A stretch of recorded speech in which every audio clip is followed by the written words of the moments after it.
ta ang magkadayon, walay makabugong sa nindot na tong relation. Wala na'y paabuton, wala na'y pangitaon, ikaw lang number one nga ako ang higugmaon. Layo daw ka sa ako, mauka na ang ilang question. Dili ka na problema kay daghan na og solution. This kind of situation dali ra na solbaron, basta daw kag pagsalig ug ako usab kay di on. You are the gift nga dugay na kong gipangandoy sa akong kinabuhi nga karon pa ni deploy. Kay katong mga niage sige nagka-destroy, tungod po no sa pagsalig maong himuon kong itoy. Karon ako nagpasalamat, ikaw sako ni uyon walay tarong communication, pero mura tagbagti ayon hinumdumi inday nga ikaw lang akong panggaon. Babe, sincerely and probably Aris, get it on.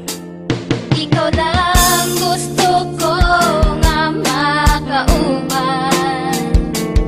ug ikaw ang gusto na kong minyuan.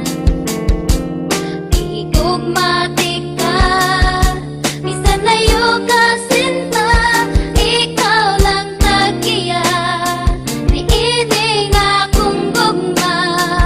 You're the Dili ka perfectionist pero may abilities, nahigugma-ugma ayo sa imong personalities. Ikaw ang babae nga ako ang gina-wish, ug dako pod akong pagtuo nga ikaw ang the best. Kay ikaw lang sa imo lang isalig ko ang tanang butang, ang dughan ko magkabuang kung ikaw ang maatubang. Ikaw ang nakawagtang sa ako mga kabuang, ug gusto di ka makauban hantud tamat iguang. Kay ikaw ang pinakadakong regalong naabot, na dili na ko pasagdan sa akong mga kamot. Wala ko'y pakay sa mga chismos ang malibak sa tong palibot, kay hanggang man ako kanimo hilabi ang pagkahugot. Sama sa kadena nga bakat sa mga kamot nagihigot, wala na'y lain makahulbot ug walay makaibot. Ang gugmata sa matag usa kanunay tamang kasinabot, sa atong paghigugma wala na dyo'y manghilabot.